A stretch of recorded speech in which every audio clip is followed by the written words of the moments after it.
Popcorn Poops is brought to you by Audible.com. Get a free audiobook download and 30-day free trial at www.audibletrial.com/popcornpoops. Audible.com has over 150,000 titles to choose from for your iPhone, Android, Kindle, or MP3 player.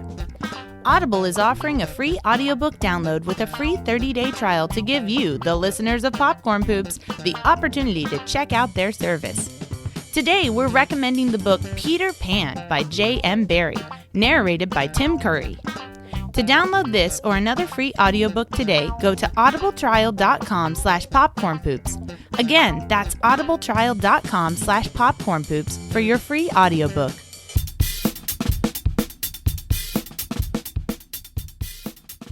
My name is Dustin. And my name is Jessica. We are the Popcorn Poops. Here at Popcorn Poops HQ, we produce a movie podcast and commentary track hybrid that may be synced up to whatever film we're talking about or enjoyed as a standalone audio program.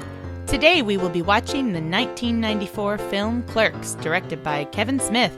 If you are syncing this recording up to the movie, go ahead and start the film and then press pause as soon as the View Askew Productions logo cuts to black. It's time to start the movie. Syncers, press play at the beep after the countdown. Ready? 3, 2, 1.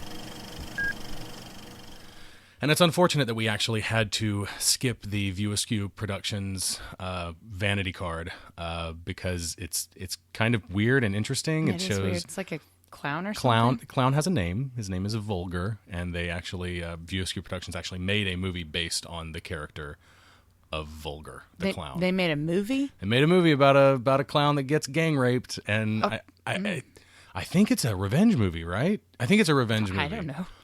He gets gang raped and he goes on a revenge journey, a revenge quest. Wow. I think I've seen it. It's been, if I have seen it, it's been so long. I know I've seen like bits and pieces of it just from people being like, "Hey, have you seen this fucked up movie?" But speaking of fucked up movies, this is Clerks, directed by Kevin Smith. It's our first. Oh, I hate his apartment. It's not actually his apartment. I think later in the movie he says he lives with his mom, so I think it's a house. Well, I hate his living conditions. He sleeps in the closet, apparently. Apparently. This is our main character, Dante Hicks, played by Brian O'Halloran. Who you should not know from anything because this is basically why he's famous, if you can even call it famous. This is our first indie movie. I didn't realize the title had a period after it. Yeah, stylized that way. I'm not going to list it that way on our website though. But you know, that might drive some fanboy crazy. It definitely has a period after it. It definitely does. Oh my god. So, this is our first indie movie. This is the first independent film we've ever done on Popcorn Poops, and I'm a fan of Kevin Smith. I would even say I'm a big fan of Kevin Smith, and I would say that Kevin Smith is probably the reason that I love film the way I love film. Well, I today. think for a while back when we've been together so long that we were together before you even really were into movies. We were still kids, and yeah. What were you into before movies? Art, I guess? Yeah, like kind of like drawing and stuff. Yeah, sure. We were like 15 years old, 16 years old. So, and then I recall you kind of changing and getting into movies. And by the time you got into college, it was just like it was all over, movies all the and time. It was just all movies.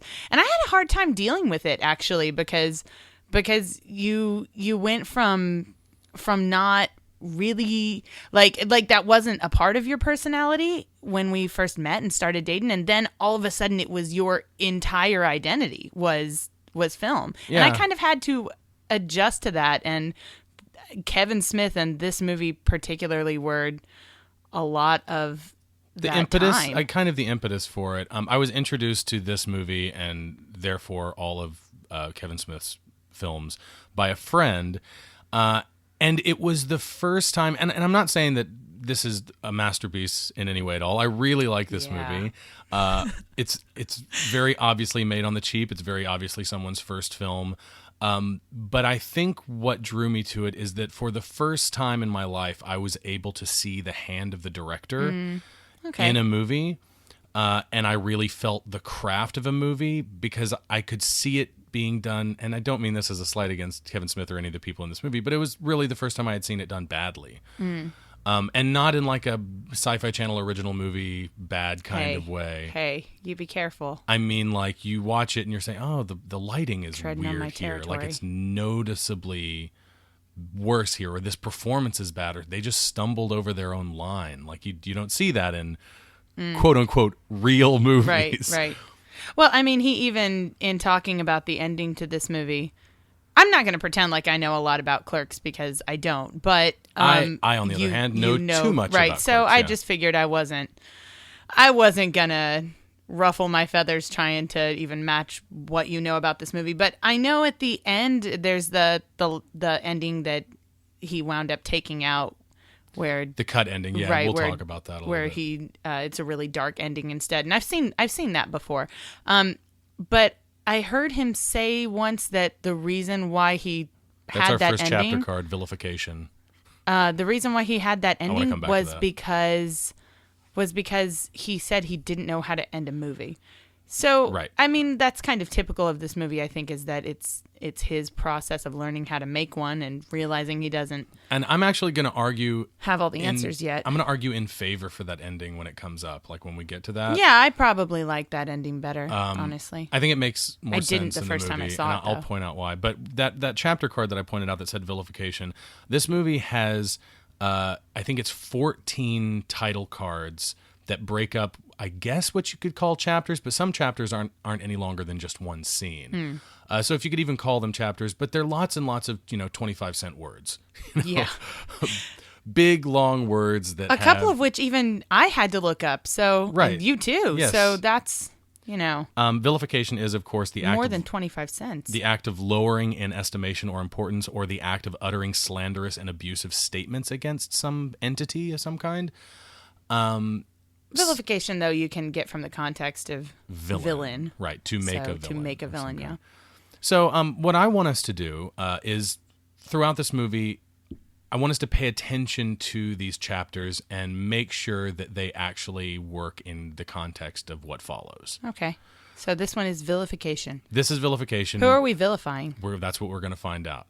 So in this scene right here, we've got this gentleman with a beard, this customer who has bought a cup of coffee, and he's saying he's going to stand here and drink his cup of coffee. Another customer has just walked in, and he persuaded the customer not to buy a pack of cigarettes and instead buy a pack of Chuli's brand gum. And he does this by laying a cancer-ridden lung on the counter, which is actually I think it's a calf's liver. What, the prop that they used? Yeah, the prop was a calf's liver that was rolled around in dirt and like burned with cigarettes. How old was Kevin Smith at this point?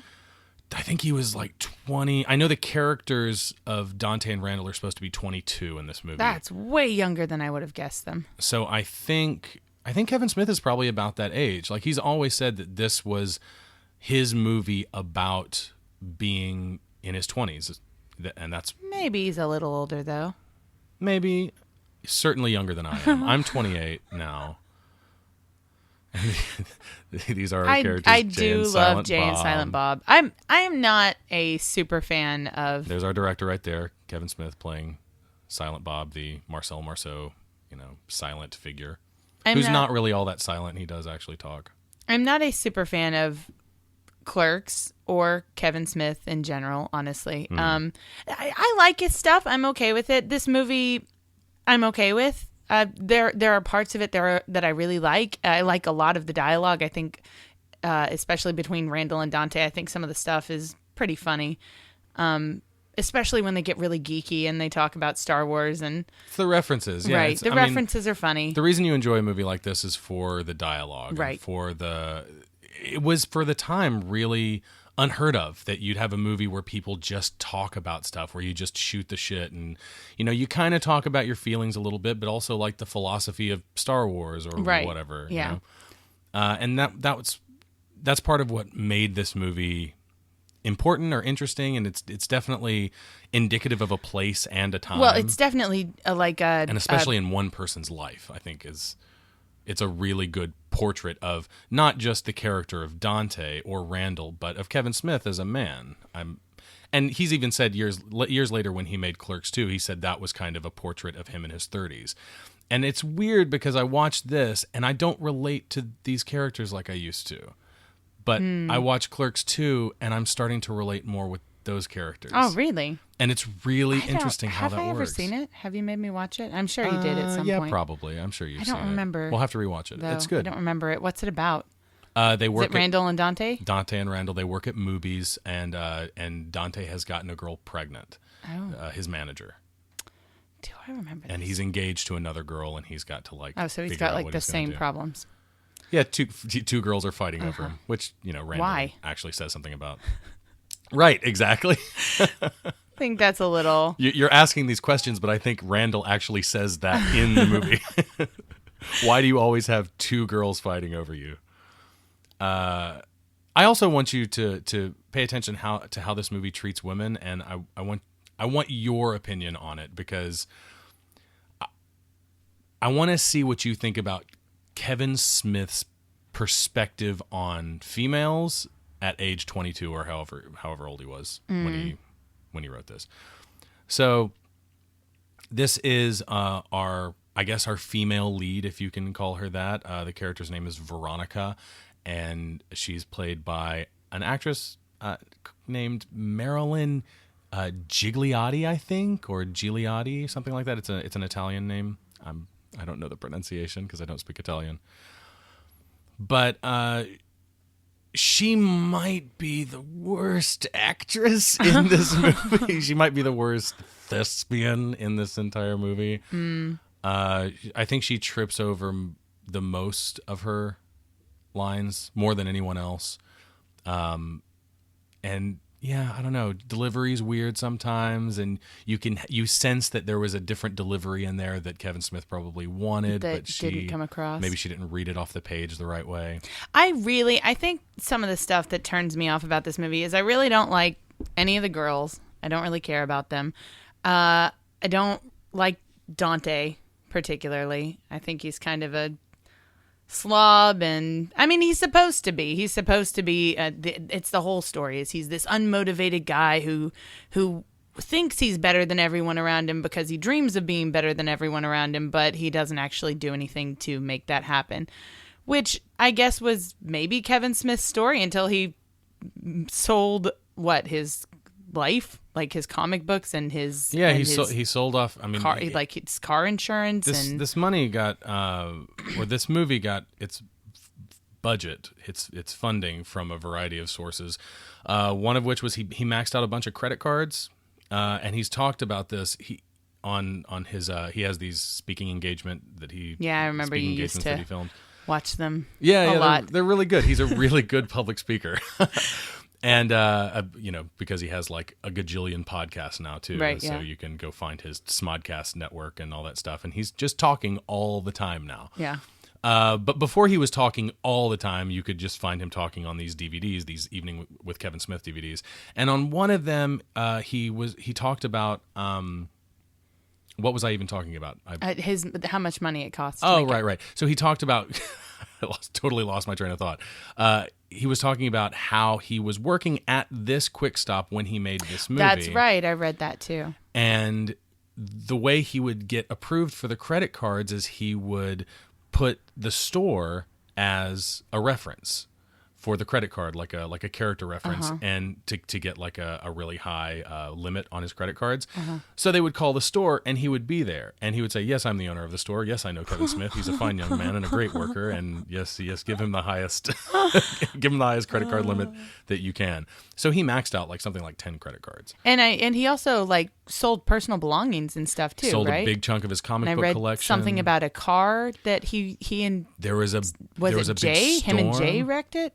They didn't wreck it. There was a big storm in New Jersey, and Kevin Smith and Jason Mewes, who plays Jay of Jay and Silent Bob, they were together when the storm was coming, and Jay said, "Hey, man, you need to move your car because it's at the bottom of a hill and it's going to flood." And Kevin Smith didn't trust Jason Mewes, and he said, "No, you're a dumbass. I'm not going to move my car." And then it flooded, and they got an insurance payout for it, and that went to the movie. Did the audio there just clip? Oh yeah, lots and lots of audio clipping. Man. Yeah, no, it's This is a real amateur production, but it's part of what gives it its charm, right? It's not. I guess so. You say that. You say it gives it a charm, but I'm not in love with this movie, so I think it does I think it does give it a certain charm, and it's a different kind of charm than you get from like YouTube. But I movies feel like and I watch a lot of bad horror and stuff. Yes. And every now and then not every now and then, regularly, usually they do things that are similar, the audio clips or we were watching this Japanese J-horror that I picked up the other day blindly, and they had this shot where like they just pan across a bridge and like you can see the shadows of all the crew. They go through like the bridge, like she's on one side and she walks under it, and they Using just go all through the bridge. Like stuff. It was awful, and it's stuff that even I can recognize as being really bad, and I didn't study film, so. You don't have to study film to know that you're not supposed to see the crew's shadow. Yeah, well, on the that ground. too. That's totally true. But anyways, though, like when we watch that kind of stuff, you just make fun of it, like without any mercy whatsoever. Yeah. And not that it doesn't deserve it, but I mean, this movie does that kind of stuff. It does. I guess here's the difference for me. Before the age of video, before the age of HD video, and I even said this the other day, we were watching some other horrible horror film shot on HD video. Bad movies look good these days. Bad movies can look really good. So I think that there's that the standard, I guess the standard of quality has just risen across the board. So when you watch a really bad direct right, when DVD everyone's movie, got an iPhone, when everybody's got an iPhone, when everyone can shoot HD video right. with a device that's in their pocket, then of course any kind of movie production is going to have like that base level of quality. It's going to have HD video quality. It's going to probably be in focus. It's probably going to have okay lighting, just in general. I think that a movie like Clerks and movies that came out around its time and before that were lower budget, they had to be shot on film. And film has a certain aesthetic to it. It's pulpy, it's visceral, it's this high, it's very high contrast in this black and white film that they're using here. And the reason they use black and white film here is because at least Kevin Smith knew that he didn't have the means to color correct the movie that he was shooting. Mm. So they were using a variety of lighting sources with a variety of, that were creating a variety of color temperatures inside and outside where they were shooting, inside the store and inside the RST video across the way and outside the store. Because of that, shooting it in black and white, you get rid of all of those problems. You don't have to worry about color correcting. So that's why he did it. It was a choice, it was right? Just it wasn't necessarily an artistic choice. It was not an artistic choice. It was an economic choice. Just I guess the whole storyline with the shutter, or not storyline, but the thing, story element. Yes, the story element it's a plot of point. Right, where he comes to work and the shutter is closed and they say like it's got gum or something in it. They say that somebody jammed gum in the lock so he can't open the shutter doors. Right. But the actual reason why the shutter is closed is because he was filming this at night. Right. And it takes place during the day. Quick stop, where he works during the day. Yes.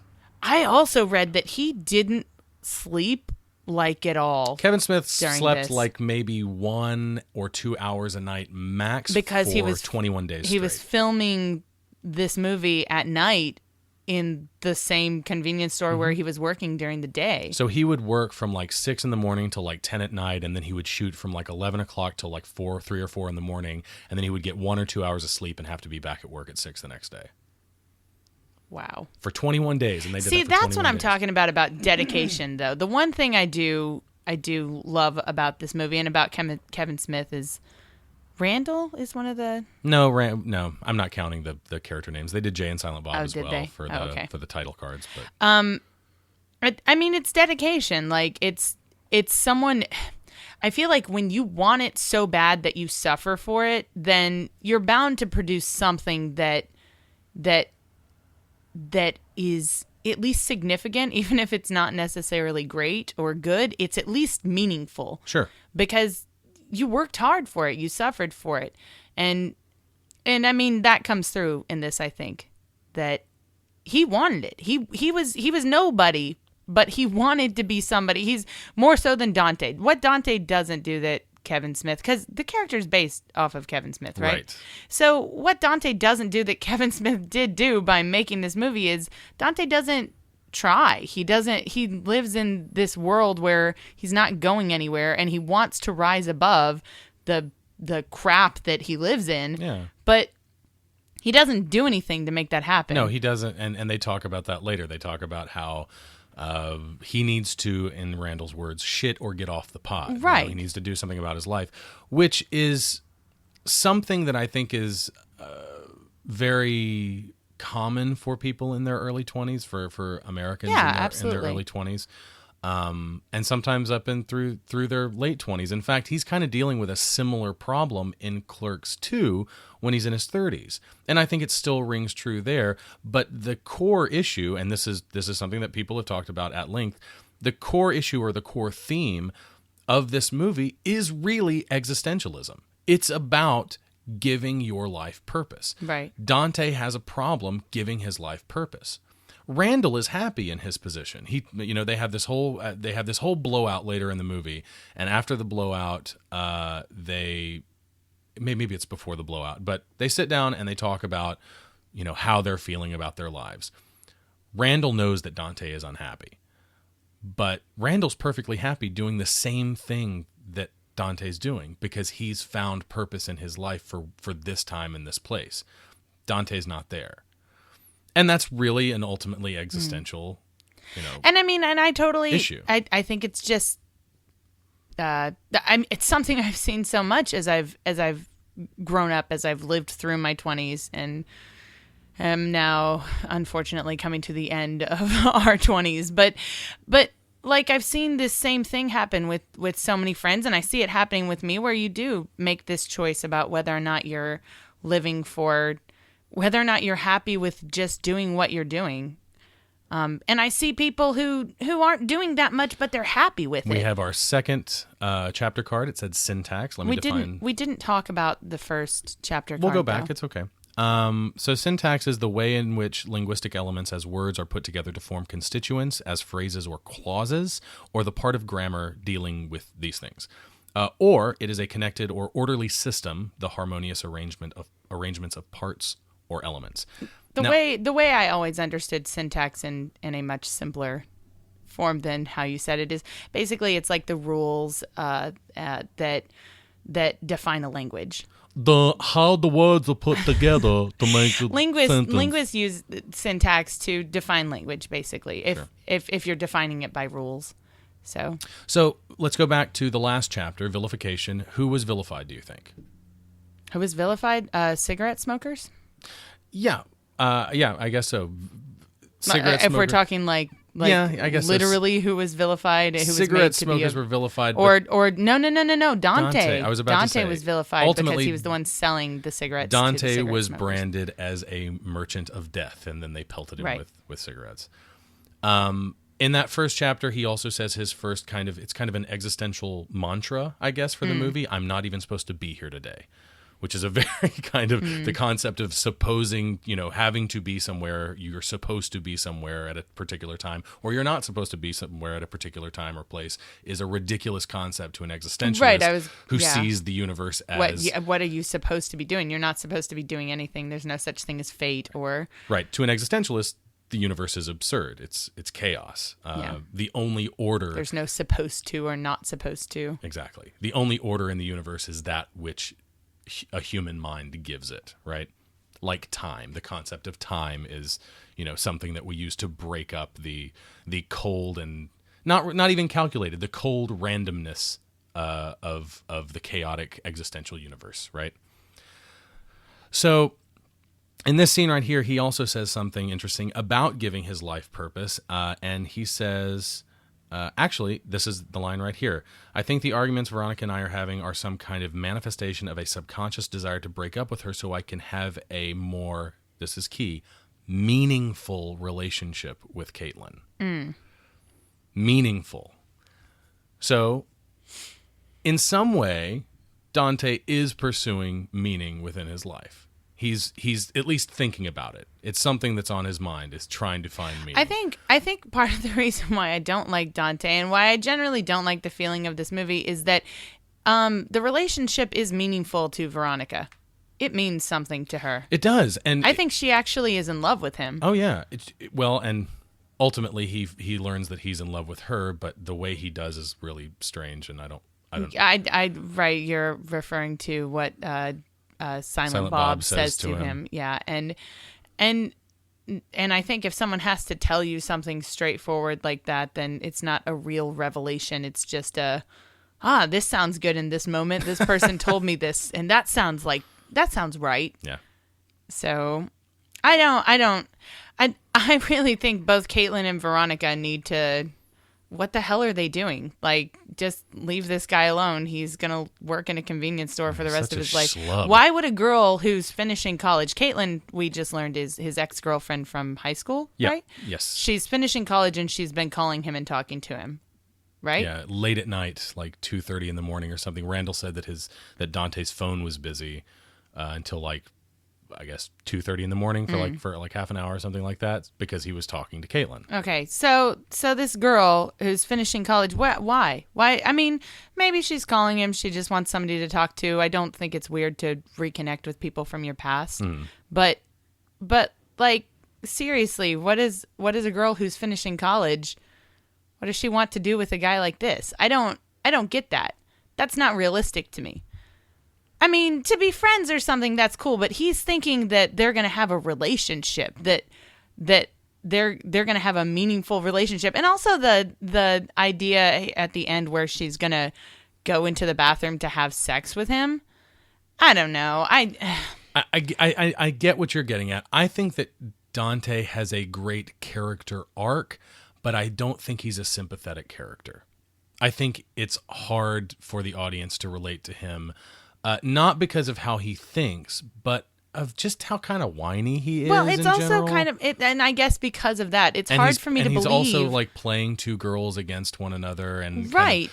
I mean, these are human beings, right? They're human beings with thoughts and feelings just like him, and he's kind of leveraging, in a way, one against the other. Like this, it's not working out over here, so once he has an escape route and he can jump to the next girl, then the other one's just going to be kicked to the curb. And that's, right. There are feelings involved here, emotions. And I guess part of it, because he's not a sympathetic character for me, I don't understand why either of these girls would want to be with him. I don't get it.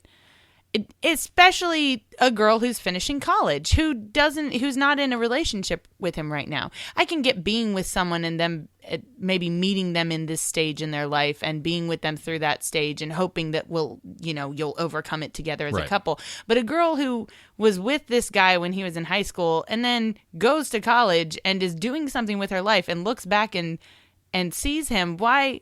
I mean, sure, okay, if she just wants to have casual sex or something, that's fine, but...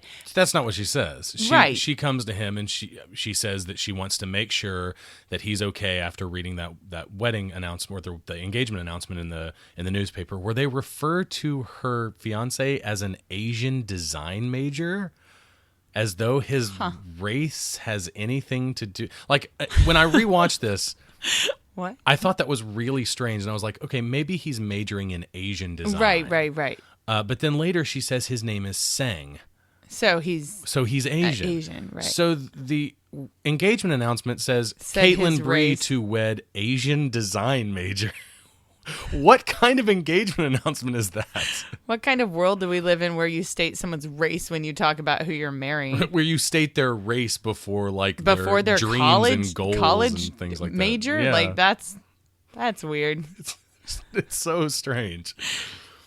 But anyway. Oh, maybe it was done for quirky reasons. So we're not really paying attention to the movie right now because we're talking over it. So it's going to be hard to kind of pin down exactly where the syntax theme, I guess, or the chapter marker fits into this.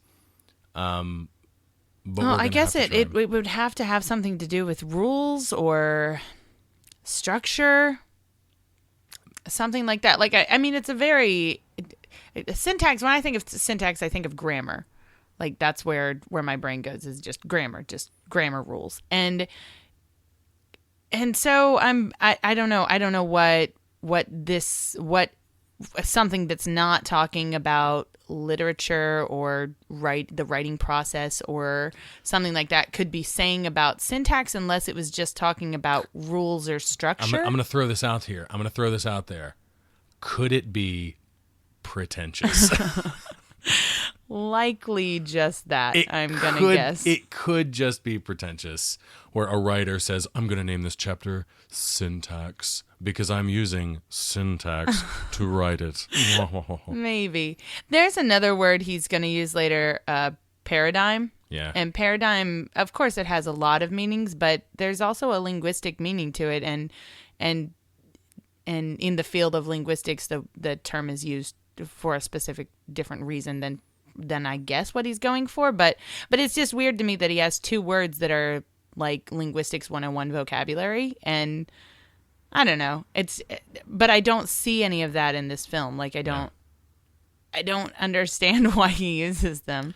So this is a somewhat famous conversation that they're having, that Dante and Randall are having. I love this conversation. About whether or not the construction workers working on the second Death Star in The Return of the Jedi were innocent victims in a war that they had nothing to do with, because the Empire couldn't, and this is just conjecture, but the Empire could not have possibly had enough resources to do the construction job on their own, so they had to hire independent contractors, therefore bringing in innocent people onto this battle station that was then attacked by the rebels and destroyed. And then the rebels, when they destroyed the battle station, they murdered a bunch of people, the independent contractors who were working on the Death Star. So this is a slightly more cerebral version of conversations that I've had. Yeah, of course. That any geek's going to sit there and... It's just, it feels written, of course. It's just one step up from like who would win in a fight, Luke Skywalker or a beholder from Dungeons and Dragons. Yeah, right.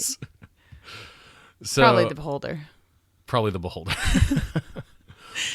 So in this conversation, we've got the independent contractor who just so happens to be in the store. And he walks over and he says, well, I'm an independent contractor, and I'll tell you that, personal politics really come into play when you're choosing jobs. There's this gangster up the road, and he needed his shingles redone. He needed to be re-roofed, and I knew the danger involved because he was a gangster, so I passed it on to my friend, and my friend went over there, and then there was a hit on the house, and my friend got shot and got killed because he was working on the house.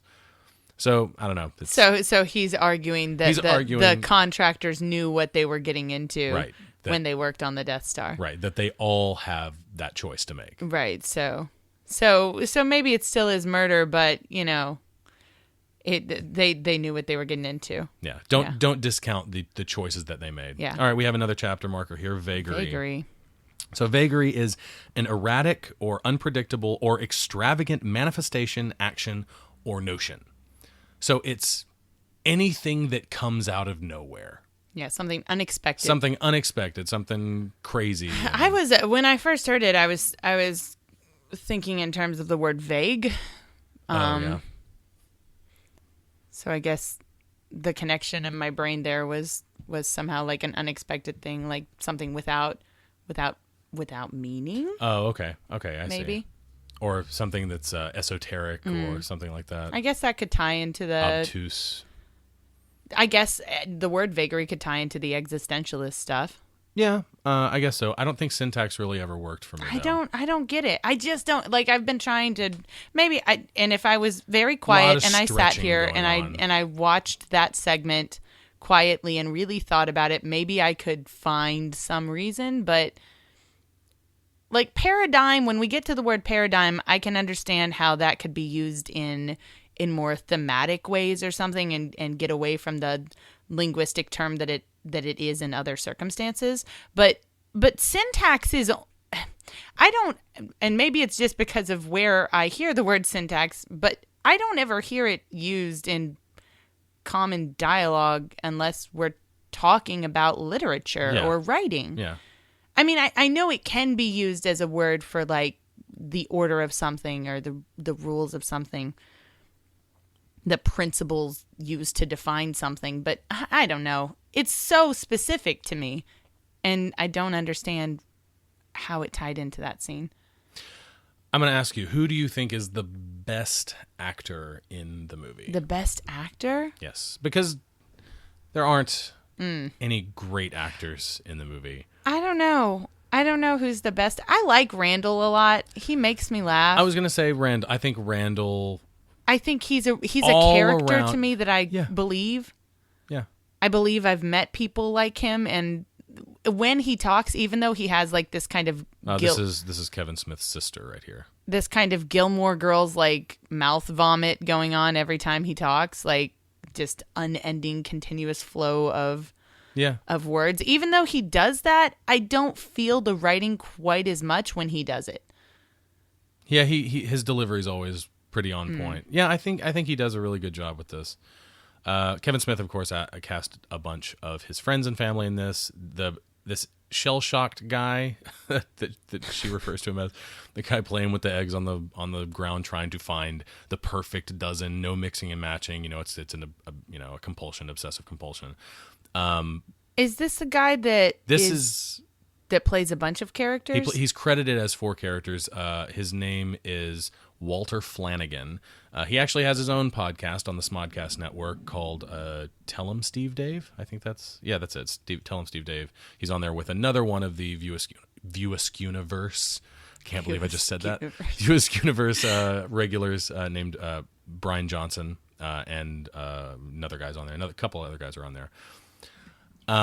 We have another chapter marker. That was basically just one scene. Purgation. So wait, that one was Vagary? Vagary. So what was I guess unexpected, or maybe it was Randall lashing out at the customer that he was ignoring. I'm not sure, or maybe it's just actions and unexpected actions, or it's commenting on the randomness of. I don't know. Okay, let's go on. This is purgation. This is purgation, which again the root word that I was thinking of was like purgatory, or like purge. Right. Actually, you're right about that. The act or result of purging. So purgation. Purgation is the act of doing the purging, or the purgation is what has come from purging something. Purging being the act of violently ejecting unwanted things from something. And that can be concrete or abstract. Okay. I like the abstract idea better, because when I think of a concrete, and here's Walter Flanagan again playing a different. Oh, that's the egg guy. A different character, yes. What did Kevin Smith refer to him as? I think you looked this up. I don't remember. It was some Lon guy. Chaney of the 90s. Yes, yeah. I have no idea who Lon that Chaney, is. of course, being a golden age actor who is famous for putting on a lot of makeup and playing a bunch of different roles. That shot right there that we just missed, I think in the age of video and in the, when this movie came out, that shot right there would have gotten this movie an NC-17 on its own. What was it? He showed a porno mag to the guy at the counter, and it's just like a spread eagle vagina. Oh, really? Yeah, with like a hand like hovering around it. But I think that years ago, this actually got an NC-17 rating. This was NC-17. For dialogue alone. Just for dialogue? I don't even recall this movie being that vulgar. Well, I mean, it is. It's really vulgar. Is it? Yes, of course it is. They talk about snowballing and all sorts of stuff. Oh, yeah. That whole conversation about the jizz mopper. Okay, yeah. This milkmaid lady is Kevin Smith's mom, Grace. I'm sure she was... I like her windbreaker. Really? But yeah, this movie initially got an NC-17 rating, and then Miramax hired Alan Dershowitz, who was was part of the defense team for the O.J. Simpson case, and he petitioned the MPAA for an R without any cuts whatsoever.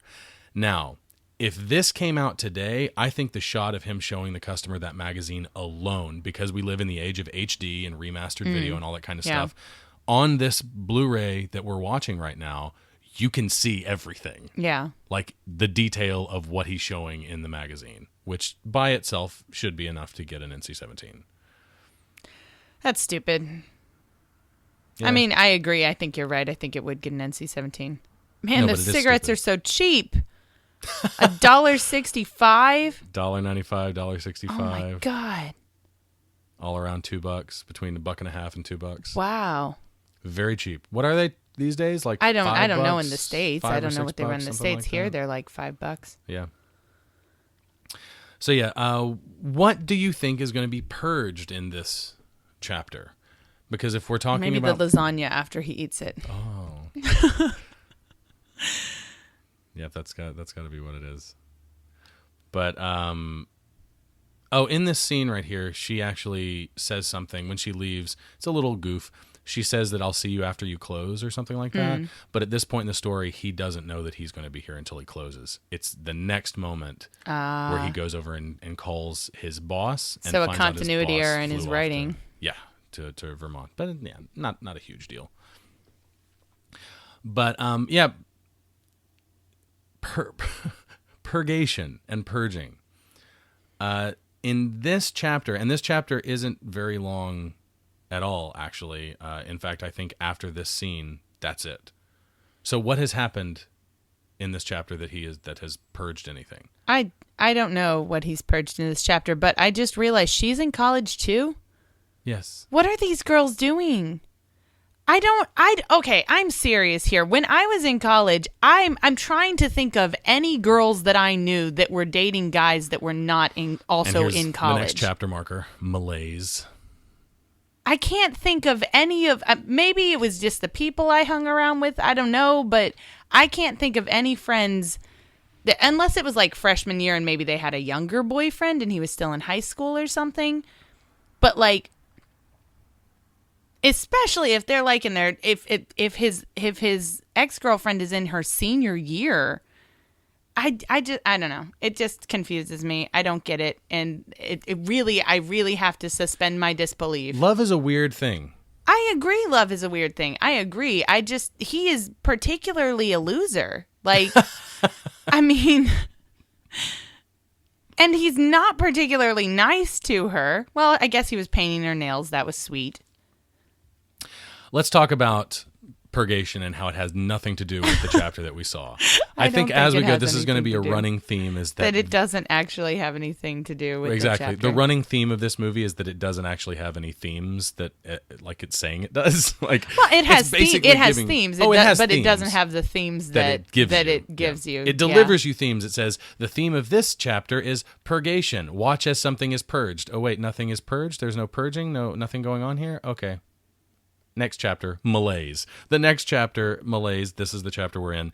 Definition of malaise being an indefinite feeling of debility or lack of health, often indicative of or accompanying the onset of an illness, or a vague sense of mental or moral ill-being. I think this one fits. Can work, yeah. I mean, without even knowing what this scene is exactly, I can assume that this one will work. I mean, just in general, it fits Dante's plight. Malaise is also like discomfort and stuff, right?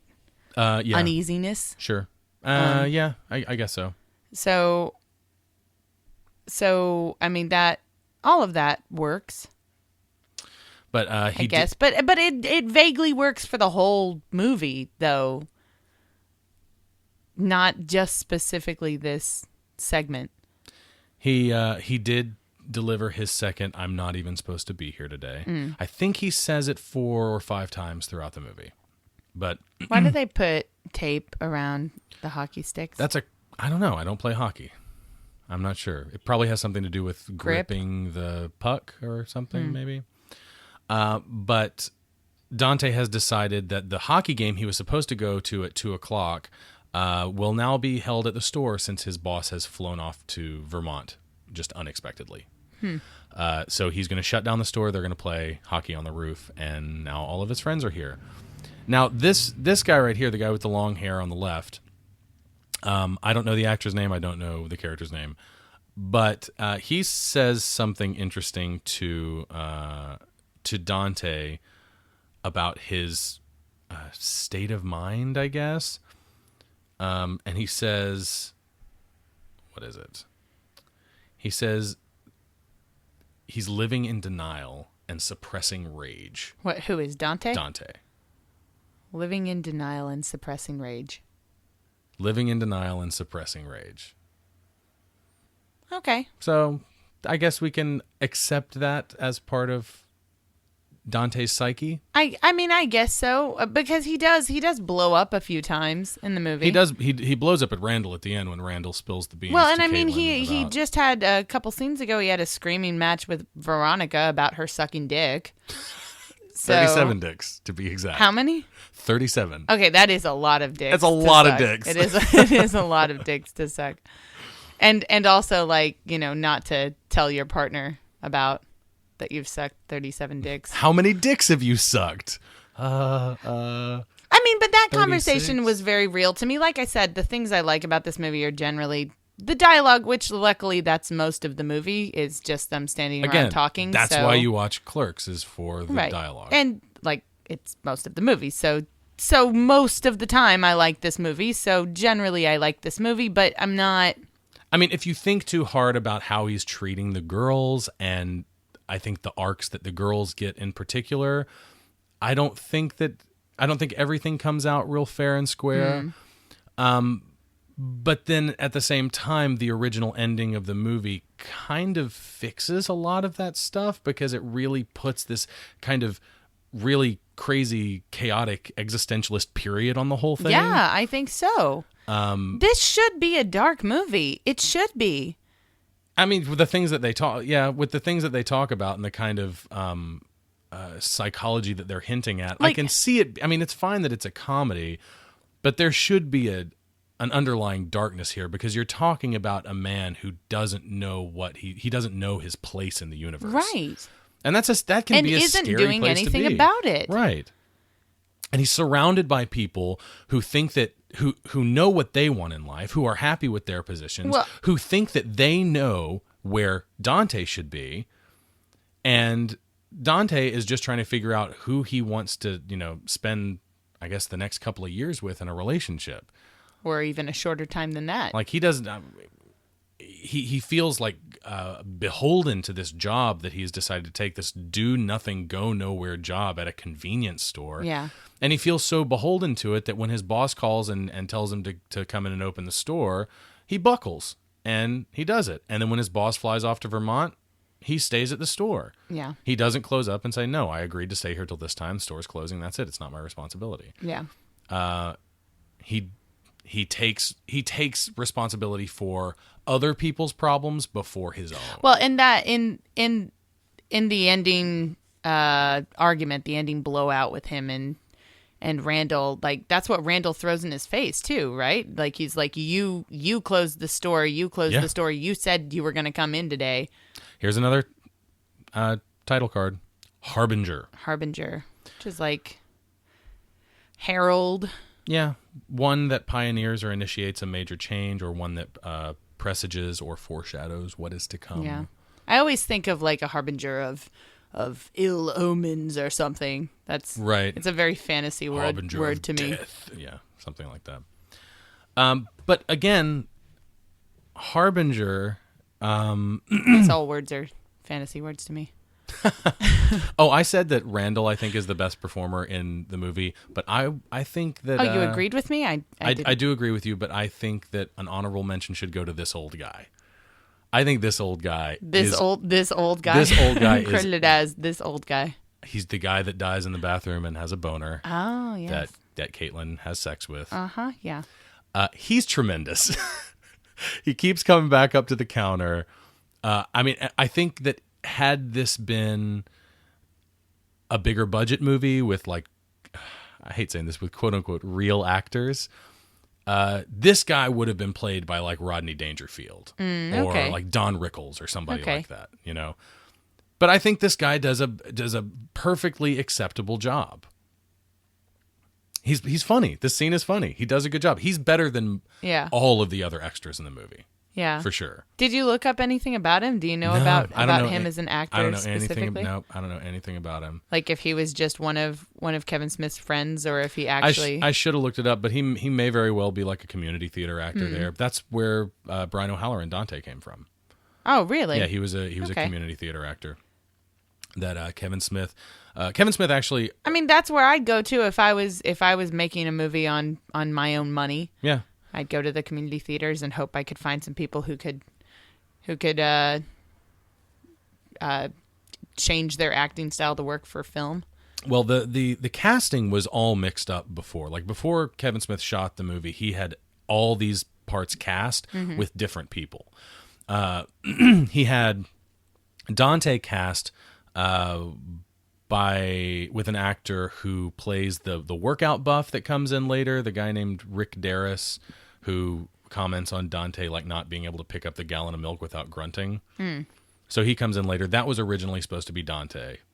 And Randall was supposed to be played by Kevin Smith himself. Really? Which is why Randall has all the best lines, right? He gets all the good jokes because Kevin Smith wrote it for himself. And then he was like, wait a second, I can't direct this stupid thing and act in it. So he got someone to do it better than he would. Do you think Kevin Smith is a good actor? A good actor? Yeah. I know you think he's a good director, but do you think he's a good I don't actor? I don't even think he's a good director. I think he's a pretty good director, and I think he's a good writer. I like his writing. Okay. He's a serviceable director for what he does, I guess. But as an actor, I don't know. I guess he's fine. I mean, it's not like he does a lot of acting in the movies. He plays the guy who doesn't talk. He does a good job smoking his cigarette and staring off into the distance. Well, the things that I want to go to, like as for him as an actor, I want to look at things outside of his own movies because I feel that's really the litmus test. What has he done? He played a little bit part in Die Hard 4, Live Free or Die Hard. Yeah, he played a character named the Wizard, I think, or the Warlock. It was the Warlock. Wait, why do I feel like I know this? And he has this. Maybe he's a hacker that has it like this layer in his when I was basement, and there. all of these monitors around him, and big action figures from monster movies and stuff So like he that. just played a geek? Yeah, basically, and he does a fine job. Like he's pretty funny. His dialogue is very obviously Kevin Smith dialogue. Like he obviously rewrote his part for himself.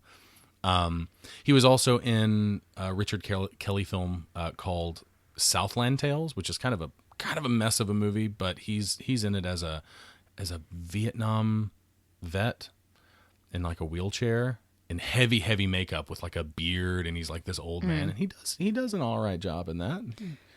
This scene right here where the camera is darting back and forth to the two of them kind of makes me dizzy. Oh, does it really? Yeah, I don't like it. Oh, that's interesting. There's It feels very. It's like it's one of those moments where I know that there's a camera. Yeah. I guess. I mean, I'm not really dizzy. I'm exaggerating, but like I know there's a camera, and I don't like that. So that line right there, balls resting on his lips. The reason there was a it's got to be a first for everything on Popcorn Poops. Maybe the first and last time I'll ever say balls resting on his lips. Well, you just managed to say it twice. That line, the reason there's a big pause there is because Jeff Anderson, the guy who plays Randall, almost forgot the line. He almost didn't deliver it. But then he delivers it like a beat or two too late, and it feels like he's contemplating like the event, and it's like this moment of sympathy for his cousin, where he's just sitting there shaking his head like, balls resting on his lips. It's cute. Yeah, it is. It actually ends up being a good delivery. I mean, balls resting on lips is not cute, but but the delivery's cute. So one thing that I did want to mention about this particular chapter is that it is called Harbinger, as in the heralding of something like that a is zombie to movie. come. Yeah, it kind of does. As in the heralding of something that is to come. And in this moment here, we're seeing that they're going to the funeral home. To the wake. To the wake of a girl that Dante used to date. Now, being that, the chapter is called Harbinger, you can clearly see, or you can clearly surmise that it is heralding a death of some kind. Now, later in the movie, of course, the old man dies in the bathroom, but that ends up being kind of inconsequential. We've got another chapter marker here, perspicacity. Yeah, I don't nothing. We'll talk about it in a second. But I think that it also does play into the original ending, and I don't think we've said it outright yet, but the original ending of Clerks, after Randall leaves and throws the big, shoe polish made sign, I assure you we're open, throws it back inside and says you're closed. There's another scene after that where a faceless... The original ending, where a faceless man walks into the quick stop and shoots Dante dead. Right. So in that case, it would be, the herald of death. It would be like how I was... Exactly. I was surmising before. And not only that, but Dante, in a couple of scenes ago when they were talking about the Star Wars thing, the Return of the Jedi, second Death Star, all that kind of stuff, the conversation started when Randall asked Dante what his favorite was between Empire and Return of the Jedi. And Dante says Empire because it had the best ending. It was such a downer, and that's all life is a series of down endings. That's how he sees life. Yeah. And I think that makes the most fitting sense. For his life to end in a very down way after a down day. I think Kevin Smith said that he didn't know how to end his movie because that's how you bow out from like a decision like that. Right, and that at the time the people who were criticizing him were way more well respected and well known than he was, and exactly, and so of course he's going to be like, okay, yeah, I'll end it the way you think. Exactly, he was impressionable at that stage, and not that I think there's anything wrong with that. It's humility is a very important thing, and knowing that you don't know everything about what you're doing, even if it's your passion and it's the thing you hope that you're best at, knowing that you don't know everything about it is important because you probably definitely don't. And for him to see people who know more than he does at that point, at least in theory, tell him that he should end his movie differently, and for him to say, okay, yeah, I'm gonna do that. I mean, I would probably make a similar decision.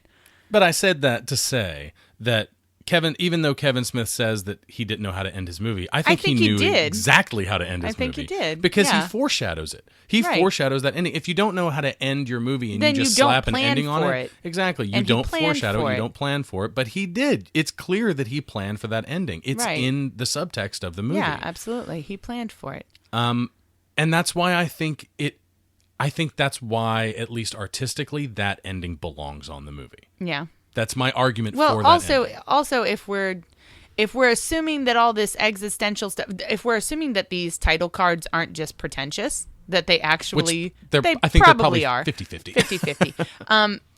But if we're assuming that they actually do have some sincere, grounded meaning in the themes of the film, then we have to assume that this film is existentialist in nature and that there was some.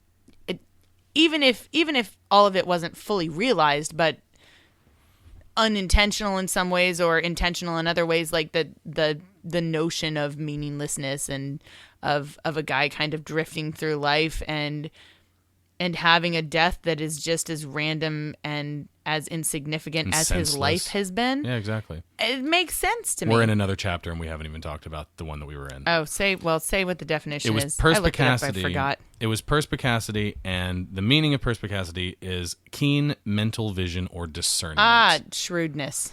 Right. So I think that that's describing Randall, obviously, and Randall's little rant about title not dictating behavior and how Randall does whatever the hell he wants to do, despite the fact that he has the responsibilities of someone in his position. And he argues for Dante to act the same way because he feels like it would be good for, Dante's head, basically, to not worry so much about doing what he does, living up to the oh so heavy responsibilities of working at a convenience store. Right, exactly. Right. So this is what's his name? Ernie something. Oh, I can't remember the actor's name. Ernie something. But he plays Rick Darris, this guy here in the sweat box sweatshirt that he's wearing. He was supposed to play Dante. I don't necessarily. I mean, from this short scene, maybe it's just because Dante is Dante to me. Whether or not I like him, he is Dante, and he is this actor. But I don't feel like this character would have done it any better. I don't think. Well, I definitely don't think he would have done any better. And that's the thing about this movie is that as amateurish as it is, when you think about all of the things that Kevin Smith is, I mean, Kevin Smith is very open about basically everything. He's talked about every facet of his life and his filmmaking and all of the movies that he's made and all of the process that went into it and all that kind of stuff. And when you think about all the stuff he said about how this movie could have been made with all of the actors in different roles and people playing different things, it could have been so bad. Yeah, it absolutely could have. I mean, just but and not done anything, just disappeared. He innately has some talent, so you know. Right. He's got an innate eye for yeah. casting and for writing too. Yeah, I think he's got an innate writing talent. I think he's got an innate talent for casting and performance. He has a very distinct voice and exactly. and a very distinct look too to his films. And when he talks about writing, he says that when he has characters write, he has the delivery in his head. And what his job is to do as a director is to make sure that the actors that he casts are, number one, capable of delivering the delivery that he had in his head when he wrote it, or a delivery that's better than that. That makes sense. And if it's better than the one he had in his head, then he accepts it, and he knows when that's the case.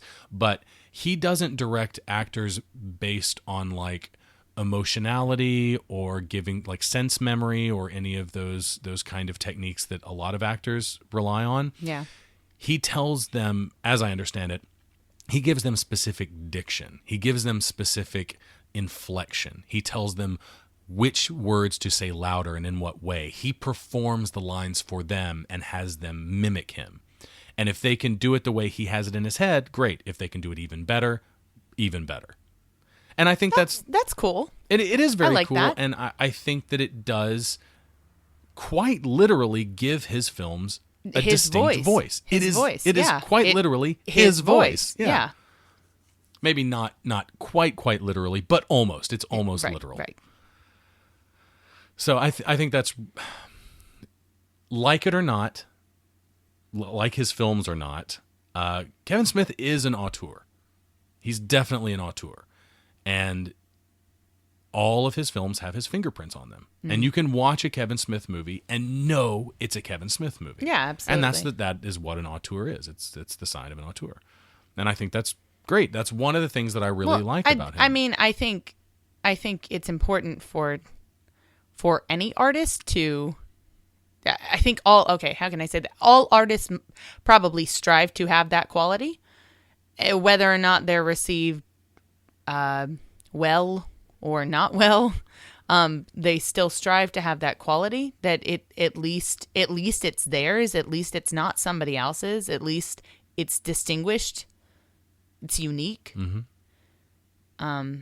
People can criticize it all they want for their personal opinions, but at the end of the day, it's something they made that is distinctly them, and that's a important thing, and it's a thing to be proud of. Yeah, absolutely. So I totally agree. So if I can say anything about his stuff, I can definitely say that. So the name of this chapter is Paradigm. A paradigm is an outstandingly clear or typical example or archetype. Okay, so it's a pattern. It's a model by which you follow, I guess. Do you care about what it means linguistically? Should I tell you? Oh, go for it. Yeah, that's interesting. As a linguistics term, it's like the set of forms having common or root or stems, having common roots or stems. But one form must be selected in certain grammatical situations. So it ties into syntax again.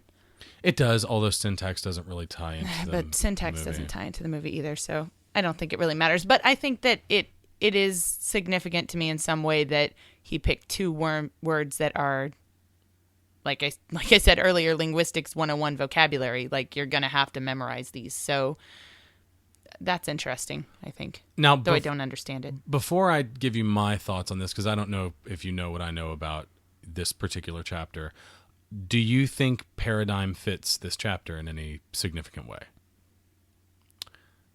Do you know what happens in this chapter? Okay, so this is his ex-girlfriend coming back. Well, since the title card, we've had that whole exchange between Rick Darris, the workout guy, and then that other female customer, and Dante, and he's also been cited with a fine for selling cigarettes to a little girl that Randall actually sold cigarettes to. Right. Okay. Now, Caitlin is back, and she's explaining to him now that the engagement was misunderstanding, that she told her mother, and I guess it was something like Sang asked her to marry him, her boyfriend. She said she was going to think about it, and then Sang told his parents, and his parents called her mom, and she got all excited about it and put it in the newspaper.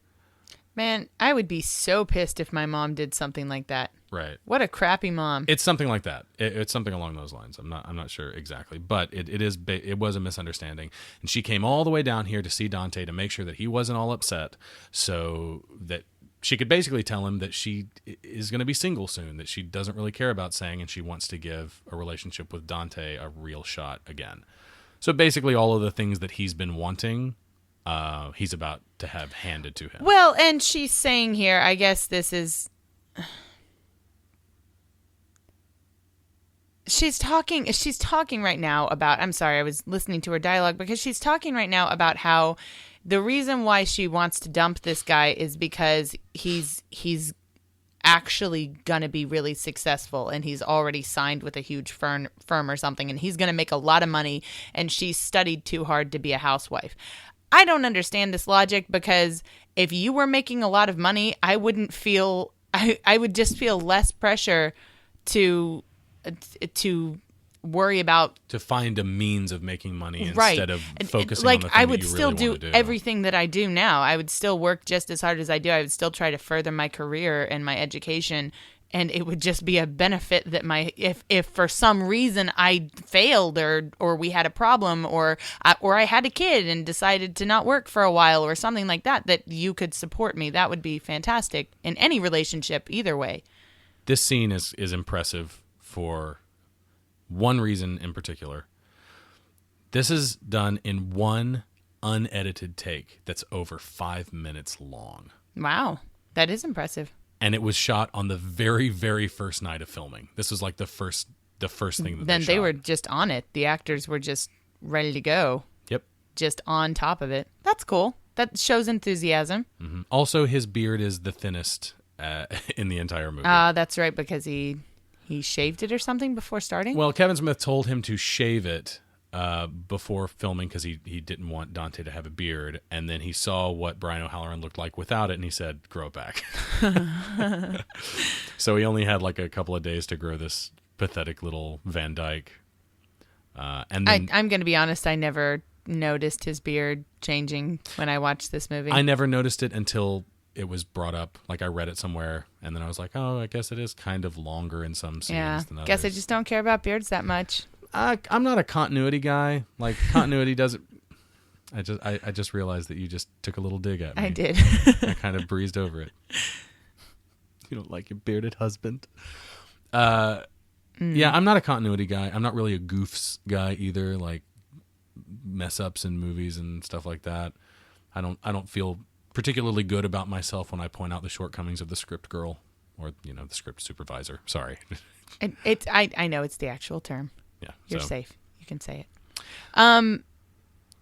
Yeah, but anyways, though, so she's saying she's going to break up with this guy because she would, I guess, have to be a housewife. Maybe we're implying that he doesn't want her to work. Now, if that's the case, I totally understand. Yeah, dump him. But I don't know. Maybe that's some motivation for going back to Dante, is that she would maybe she has a domineering personality and she likes the idea of being with a guy who she could support.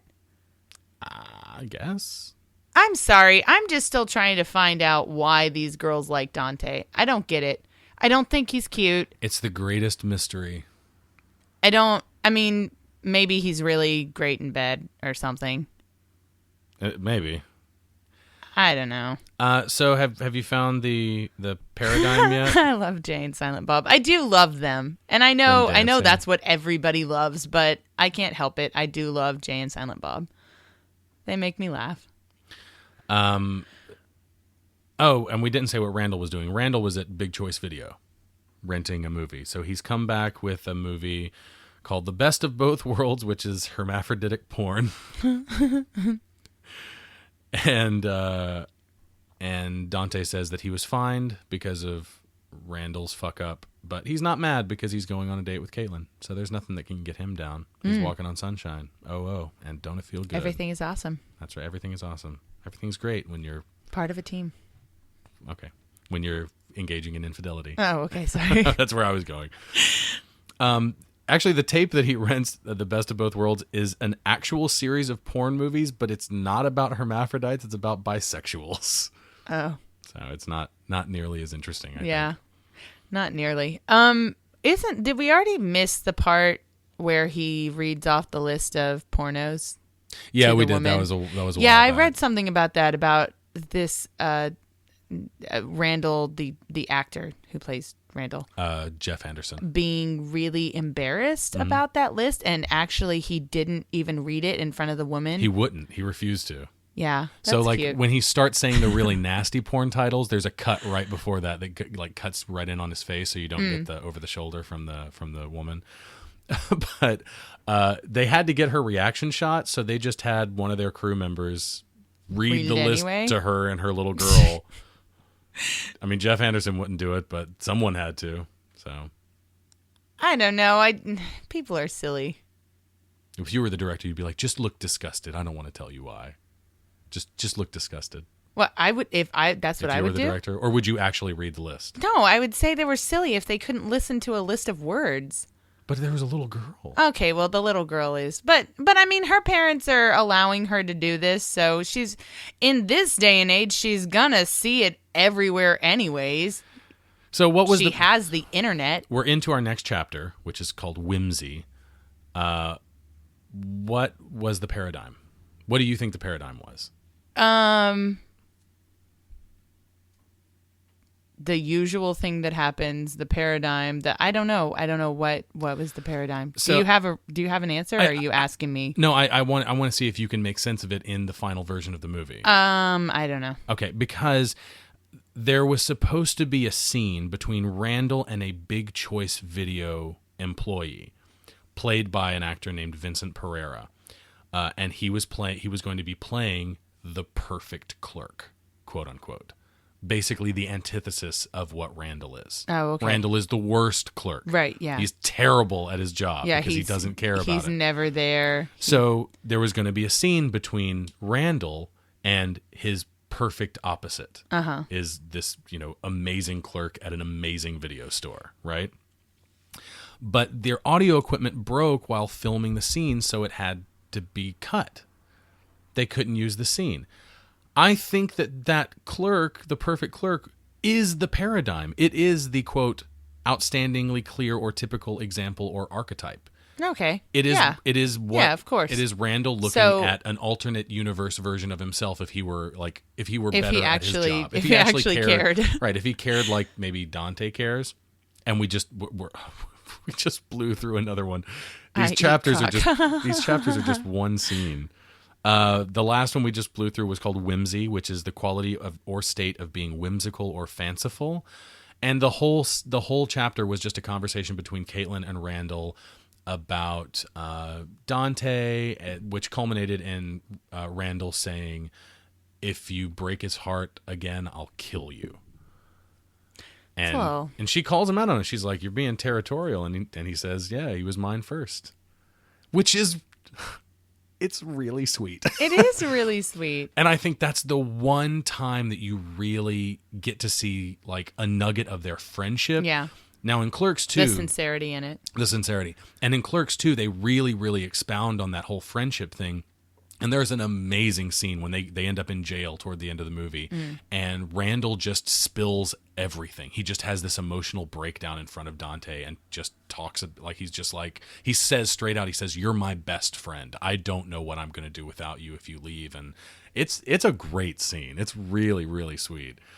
And I think that their friendship is not such an important element in this movie, but I'm glad that at least gets a little bit of lip service. It gets a nod there where Randall is saying, this man is important to me. Yeah. And I don't want him hurt. Well, I mean, their friendship really is the crux of what is going on in at least Randall's life. And I think in Dante's too, but Dante doesn't recognize it. Randall sees that this is where they are. This is what they're doing. Maybe they'll make something of themselves. Maybe they'll leave this, but this is where they are. And he's happy with it because he has his best friend right next door. And they don't have big responsibilities. They can just kind of slack off and fuck around. Like, they can go play hockey on the roof and the world isn't going to come to an end. If I went and played hockey on the roof at my job, the world would come to an end. It would be the end of the world. My classroom would erupt in flames. So, I mean, they live a life where they can be happy if they want to, but they have to be okay with where they are. And Randall is because of a lot of reasons, and one of those reasons is that he's with his best friend. I don't think Dante realizes that. I don't think he sees the good in the things that he does have, like in his girlfriend who brings him lasagna at work. Right, which is, again, it's going to be one of my problems when it comes up. I think it's in the next scene or in a couple of scenes. We're actually getting pretty close to the end of the movie. We got about 15 minutes. But what was whimsical about the scene with Caitlin and Randall? Is there any whimsy there? I didn't feel whimsical while watching it. I didn't feel fantastical at all, and no fanciful feelings coming from me. No, we're going to chalk that one up to pretension, I guess. The chapter we're in right now is called Quandary, and that is a state of perplexity or doubt. Yeah, it's also a quandary is a big problem, too. Yeah. To put it in layman's terms, it's a big problem. An issue. So, I mean, they've got a big problem right now. Yeah, Caitlin just fucked a dead guy in the bathroom, and... yeah, I mean, that's pretty much it. Again, with the and his erection under the sheets can right last there. for hours, according to this person has a job and knows about these things. Did the guy put his hat on it or something? Did he? I think so. There's something dark I've never noticed over it. Well, before it was distinctly just the sheet, but then there was something dark on top. I mean, it's hard to tell in black and white, but maybe his hat or his jacket or something. We have another chapter, Lamentation. This is an act or instance of expressing sorrow, mourning, or regret or often demonstratively these things. So, lamentation. We're going to find out if anyone laments. Of course they do. I mean, the whole movie is Dante lamenting. Right. Like, he's lamenting about his life the whole time. He has a mantra. I'm not even supposed to be here today. He's lamenting. He's lamenting his station in life. Yeah. Now this, I think it's particularly important to this scene because this is the moment where Randall tells Dante to shit or get off the pot. And basically breaks down his whole psychology for him and says, listen, this is how you are. You can't seem to break out of where you are and make yourself happy and to find purpose in your life. You can't get over your station in life. You can't improve things for yourself. You can't disrupt order in order to make yourself more comfortable. And then Dante responds by saying, yeah, you're absolutely right. And he tells a story about how, what was it that he went to the bathroom when he was a kid and the lid was down, and instead of lifting up the lid, he shit his pants. So he would rather he doesn't want to disrupt order just so he can, the way he puts it, just so he can shit comfortably. So, I mean, that's... have you ever met anyone like that? I don't know. I guess so. Have you met someone who just can't stop complaining about what they're doing, where they are, their situation. But don't do anything about it. But they don't do anything about it. Right. And that... I've known so many people like that. No, I have. I absolutely have. I've known a lot of people like that. I mean, but again, we're in our 20s, and I think that's the time of people like that. I mean, maybe after your 20s, I guess we'll see when we get there, but maybe after your 20s, people make a choice to either be okay with life or do something with life. Or maybe they don't. Maybe it goes on forever. Maybe they don't, but this. I mean, I'm 28 and I feel like I'm happy, and the things that I'm doing right now, I know I'm not going to be doing forever, but I'm not so concerned with what I'm going to be doing. You're very different from me in that regard, though.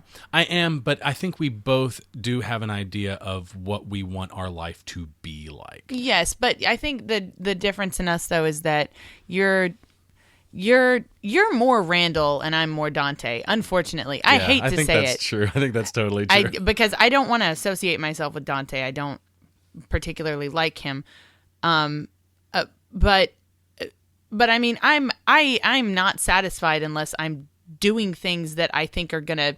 Well, then I'm like Dante, but I'm not like Dante because I actually do something about it, or at least I try to. You're proactive. Yeah, I'm no, proactive. you are. So I'm proactive. like Kevin Smith. Then Sure. we can say that exactly, better. Even though this is basically Dante's plight, is basically how Kevin Smith felt before at he this point did in his something, life. and then he made this movie. The one key difference is that he's proactive, right? And I mean, it's kind of like.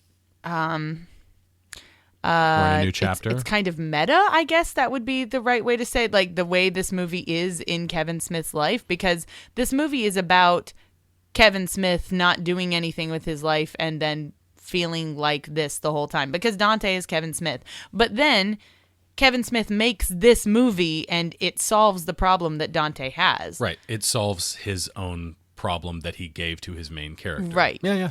So, I mean, that's interesting. That's cool. But I do think that it's cathartic even. It is kind of like one of the chapters. The title card that we're gonna. Yeah, we're gonna get a title card. I think it's after this one. The chapter that we've just entered is called Juxtaposition. The definition of which is the act or an instance of placing two or more things side by side, especially for comparison's sake. Yeah. To show the contrast between them. And I think the contrast that it's really could it be putting Jay and Silent Bob next to Randall and Dante? Yeah, basically how they look at life versus how Dante looks at life, and giving their perspective, and also juxtaposing their perspective of his relationship with Veronica against his own, which is basically what makes him realize that Veronica loves him and that he should love her back the way she loves him. I'm not... How he comes to it, I'm not entirely cool with. With the fact that Silent Bob just says it to him and he's just like, "You're right." Yeah, it's really great. That delivery right there where Jay is trying to say the truism from his grandmother, and he messes it up and he's like, no, I fucked up. The delivery there is perfect. It's so perfect that I wonder if it's he for actually real. fucked up the line and just said, I fucked up the line, but they kept it in because it's just Jay fucking up his grandmother's old truism. Silent Bob's line right here, this is part of my problem with this, was originally meant to be said by Jay, but Jason Mewes had such trouble delivering it that Kevin Smith decided to say it himself. So this makes sense, I think, since in the film it appears that Dante ignores what Jay says, but is somehow enlightened by Silent Bob, who essentially says the same thing that Jay is saying. He says the exact same thing.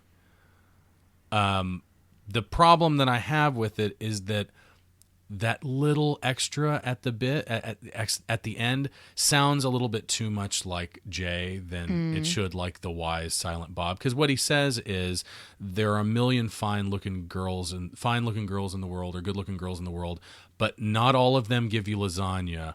Most of them just cheat on you. Yeah. It is a very Jay thing to say. I mean, Jay is a huge misogynist, like throughout from all the these beginning. movies, Absolutely, right? From the beginning, he girls are walking by and he says, "Hey, sluts, you want to and it's very weird to me how that's so obvious. Yet at the same time, I like him so much as a character. I guess it's because because I know that it's also making fun of that kind of person. Yes, exactly. And that's Jay's not supposed to be smart, or and that's why you put a line person. like that in his mouth. But because he's a buffoon. Silent Bob is not a buffoon. And the way he presents himself, I know he's silent, but I mean, even in this routine, the straight man and the funny man kind of thing, you see Silent Bob as the observer. He is, by his very nature, even if you've only seen this movie, you see Silent Bob as the wiser of the two. Right. Well, and I mean, there are times, I haven't been watching this time close enough to make this statement about this movie, but I know in other movies, at least, like, where he kind of gives Jay looks like, what's wrong with you? Why would you say that? Why would you do that? What are you doing, man? Exactly. He criticizes Jay a lot. So we assume that he is the more intelligent of the two characters, and therefore we want him to say something that's not just the dumb shit that the dumb character would say. Like, Jay is not supposed to be a good guy. He's not supposed to be a smart guy. And if he was, Kevin Smith wouldn't make him a misogynist, because Kevin Smith is not a misogynist. He portrays women usually. I mean, this movie is, and then there's that other movie. What's the one where he tries to?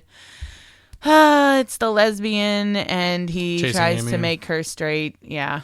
Yeah. I've never watched that movie, but every time you watch it and explain it to me, I just can never get behind the idea of it. Kevin, I think that he's certainly evolved as a filmmaker, and basically evolved in every way as he's gone through his career. But yeah, I think that his gender politics and his sexual politics are a little weird in his early career, especially in Clerks and Chasing Amy. Well, and it's not that I necessarily think he's saying anything wrong about women. I almost get the feeling that he just doesn't understand them.